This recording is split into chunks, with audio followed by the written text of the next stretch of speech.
పహల్గాంలో ఉగ్రవాదుల దాడిలో అనేక దారుణాలు చోటు చేసుకుంటున్నాయి. హిందువులు ముఖ్యంగా పురుషులపై ఉగ్రవాదులు దాడి చేసి వారి ప్రాణాలు తీశారు. హనీమూన్కు వచ్చిన జంటను వదిలిపెట్టలేదు. కుమార్తె ముందే తండ్రి ప్రాణాలు తీసేశారు. వదిలేయండి అంటూ ఆర్తనాదాలు చేసినా విడిచిపెట్టలేదు. మతం పేరు అడిగి మరీ చంపేశారు. ఇలాంటి ఎన్నో హృదయ విషాదకర ఘటనలు చోటు చేసుకున్నాయి. ఈ మారణ హోమంలో రక్తపు మడుగులు, ఆ మడుగుల్లో అక్కడక్కడ మృతదేహాలు, ఆ మృతదేహాల పక్కన రక్తంతో తడిచి విషన్న వదనంతో కూర్చున్నవారు కొందరు. అయిన వారిని తమ కళ్ళ ముందే ఎవరో తుపాకీతో కాల్చేస్తే చూసి గుండె లవిసేలా ఏడుస్తున్నవారు మరికొందరు. భయ్యా, నా భర్తను కాపాడండి, దయచేసి సాయం చేయండి, మమ్మల్ని రక్షించండి అని చేతులు జోడించి వేడుకుంటున్నవారు ఇంకొందరు. హనీమూన్కు వచ్చి భర్తను కోల్పోయి రోదిస్తున్న నవవధువు ఓవైపుంటే, తండ్రి చావును చూసి రోదిస్తున్న కుమార్తె మరోవైపు. పహల్గాంలో పర్యాటకులపై ఉగ్రదాడి అనంతరం రక్తధారలతో తడిచిన పచ్చిక బయళ్లలో కనిపించిన హృదయ విదారక పరిస్థితి ఇది. ఎక్కడ్నించో హఠాత్తుగా వచ్చిన ఉగ్రవాదులు హిందువులు, మరీ ముఖ్యంగా పురుషులే లక్ష్యంగా కాల్పులు జరిపారు. పేర్లు, మతం అడిగి ఖురాన్లోని సూక్తులు పలికించి మతాన్ని నిర్ధారించుకొని మరీ తలపై తుపాకీలు పెట్టి కాల్చి పారేశారు. ఇదంతా ఎందుకు జరిగిందో, వారు చేసిన తప్పేంటో ప్రాణాలు కోల్పోయిన వారికి తెలియదు. ఇక అయిన వారిని కళ్ళెదుటే కోల్పోయిన వారి ఆవేదనలు హృదయాలను కలిచివేస్తుండగా అందాల కశ్మీరం రక్త కన్నీరు పెట్టింది.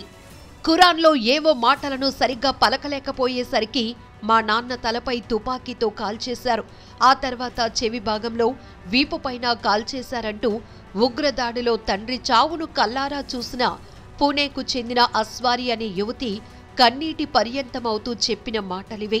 పూణేకు చెందిన సంతోష్, జగదలే దంపతులు, వారి కుమార్తె అస్వారి మరో ఇద్దరు కలిసి కశ్మీర్ పర్యటనకు వచ్చారు. కాల్పుల శబ్దం వినగానే వీరంతా సమీపంలోని ఓ గుడారంలోనికి వెళ్లి నేలపై పడుకున్నారు.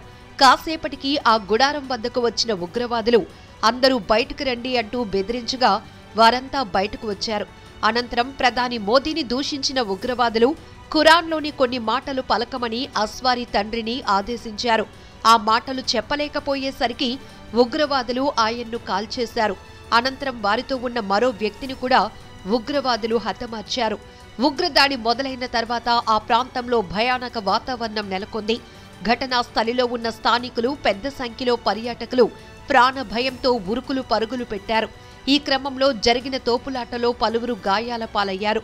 అయితే ఉగ్రదాడి నుంచి త్రుటిలో తప్పించుకున్న నాగపూర్కు చెందిన దంపతులు తమకు ఎదురైన భయానక అనుభవాన్ని విలేకరులకు వెల్లడించారు. ఉగ్రదాడి మొదలవటానికి సరిగ్గా 20 నిమిషాల ముందు తాము ఘటనా స్థలి నుంచి దూరంగా వచ్చి ప్రాణాలతో బయటపడ్డామని పేర్కొన్నారు. ఇక పరిగెత్తే క్రమంలో కాలు విరిగి ఆసుపత్రి పాలైన అతని భార్య విలేకరులతో మాట్లాడుతూ, కాల్పులు జరుగుతున్నాయి, పారిపోండి అంటూ జనం కేకలు పెడుతూ పరిగెత్తారని, చిన్న పెద్ద తేడా లేకుండా ప్రాణ భయంతో అందరూ పరుగులు తీశారన్నారు. ఇలా ఎవరికి వారు పారిపోయి కొందరు ప్రాణాలు దక్కించుకున్నారు. లేదంటే ఇంకా మృతుల సంఖ్య పెరిగే అవకాశం ఉండే. వేసవిలో కుటుంబంతో కలిసి విహారయాత్రకు వెళ్లిన తెలంగాణ ఐబీ ఆఫీసర్ కుటుంబంలో తీవ్ర విషాదం చోటు చేసుకుంది.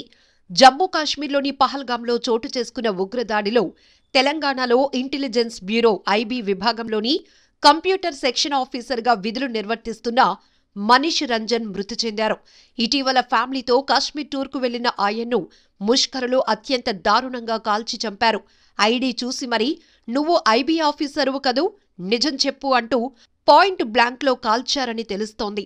అయితే చనిపోయిన ఆఫీసర్ ఆధార్ కార్డు చూసి హైదరాబాద్ వాసిగా నిర్ధారించారు. మృతుడు మనీష్ రంజన్ది బీహార్. భార్య, 2 పిల్లలతో ఎల్టీసీపై టూర్కు వెళ్లారు. కాల్పుల శబ్దం వినిపించిన వెంటనే వారిని దూరంగా పరిగెత్తమని మనీష్ కోరినట్టు తెలిసింది. దీంతో కుటుంబ సభ్యులు ప్రాణాలతో బయటపడ్డారు. హైదరాబాద్లోని ఐబీ ఆఫీసులో కంప్యూటర్ సెక్షన్ ఆఫీసర్గా ఆయన పనిచేస్తున్నారు. ఆయన అకాల మృతితో అతని నివాస ప్రాంతంలో తీవ్ర విషాద ఛాయలు అలముకున్నాయి. మరోవైపు జమ్మూ కాశ్మీర్ పహల్గాంలో ఉగ్రదాడి వల్ల విశాఖలో కూడా విషాదకర సంఘటన చోటు చేసుకుంది. పెహల్గాంలో మిస్ అయిన విశాఖవాసి చంద్రమౌళిని ముష్కరులు అతి దారుణంగా కాల్చి చంపేశారు. రిటైర్డ్ బ్యాంక్ ఉద్యోగి అయిన చంద్రమౌళిని టెర్రరిస్టులు కాల్చి చంపేశారు. సహచర టూరిస్టులు ఈ విషయాన్ని ధృవీకరించారు.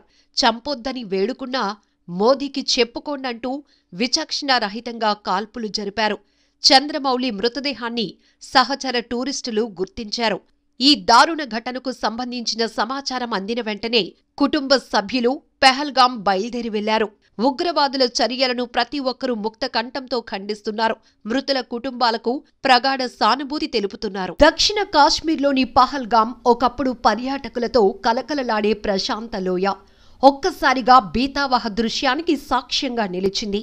లష్కర్-ఏ-తోయిబా సంస్థకు చెందిన ఉగ్రవాదులు జరిపిన హఠాత్ దాడిలో అమాయక పర్యాటకుల రక్తం నేలపై చిందింది. ప్రకృతి ఒడిలో సేద తీరాలని వచ్చిన ఆ 27 మంది ఊహించని రీతిలో మృత్యు ఒడికి చేరుకున్నారు. వారి ఆనందపు కేరింతలు కాస్త ఆర్తనాదాలుగా మారి ఆ లోయంతా విషాద ఛాయలు అలముకున్నాయి. జమ్మూ కాశ్మీర్లో ఉగ్రవాదులు మరోసారి పేట్రేగిపోయారు. అనంతనాగ్ జిల్లా పహల్గాంలో పర్యాటకులే లక్ష్యంగా దాడులకు తెగబడ్డారు. మినీ స్విట్జర్లాండ్గా పేరొందిన బైసరన్ ప్రాంతంలో విహారానికి వచ్చిన వారిపై పాశవిక దాడికి తెగబడ్డారు. ఈ ఘటనలో 27 మంది పర్యాటకులు ప్రాణాలు కోల్పోగా మరో 20 మంది పరిస్థితి విషమంగా ఉన్నట్లు తెలుస్తోంది. ఇటీవల కాలంలో జమ్మూ కాశ్మీర్లో అతిపెద్ద ఉగ్ర ఘటన ఇదేనని ముఖ్యమంత్రి ఒమర్ అబ్దుల్లా పేర్కొన్నారు. మంగళవారం మధ్యాహ్నం 3 గంటల ప్రాంతంలో బైసరన్ ప్రాంతంలో ఉన్న దాదాపు 40 మంది పర్యాటకులను అటవీ ప్రాంతం నుంచి వచ్చిన ఉగ్రవాదులు ఒక్కసారిగా చుట్టుముట్టారు. అనంతరం విచక్షణారహితంగా కాల్పులకు తెగబడ్డారు. దీంతో కొంతమంది అక్కడికక్కడే కుప్పకూలగా అనేక మంది తీవ్ర గాయాల పాలయ్యారు. రక్తపు మడుగులో పడి ఉన్న మృతదేహాలతో స్థానికంగా భీతావహ వాతావరణం నెలకొంది. తమ వారిని కాపాడాలంటూ పలువురు విజ్ఞప్తి చేస్తున్న దృశ్యాలు బయటకు వచ్చాయి. ఈ ప్రాంతానికి కేవలం కాలినడకన లేదా గుర్రాలపై మాత్రమే చేరుకునే అవకాశం ఉండటంతో బాధితులను తరలించటం కష్టమైంది. బైసరన్లో కాల్పుల శబ్దం వినిపించటంతో వెంటనే అప్రమత్తమైన భద్రతా బలగాలు హుటాహుటిన ఘటనా ప్రాంతానికి తరలి వెళ్లాయి. గాయపడిన వారిని హెలికాప్టర్ ద్వారా ఆసుపత్రికి తరలించారు. అప్పటికే స్థానికులు గుర్రాల సాయంతో పలువురిని తీసుకెళ్లినట్లు సమాచారం. తొలుత మృతుల సంఖ్య తక్కువగా ఉన్నట్టు పేర్కొన్నప్పటికీ ప్రస్తుతం 27కు చేరినట్లు తెలుస్తోంది. గాయపడ్డ వారిలో మరికొందరు పరిస్థితి కూడా విషమంగా ఉన్నట్లు తెలుస్తోంది.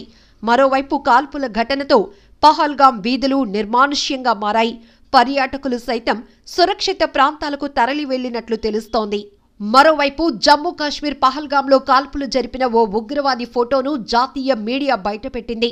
రైఫిల్ పట్టుకుని పరిగెత్తుతూ కనిపించాడు ఓ ఉగ్రవాది. ఈ దాడిలో 8 నుంచి 10 మంది పాల్గొన్నట్లు అధికారిక వర్గాలు చెప్తున్నాయి. వారిలో 5 నుంచి 7 మంది పాకిస్తాన్ నుంచి వచ్చినట్లు చెప్తున్నారు.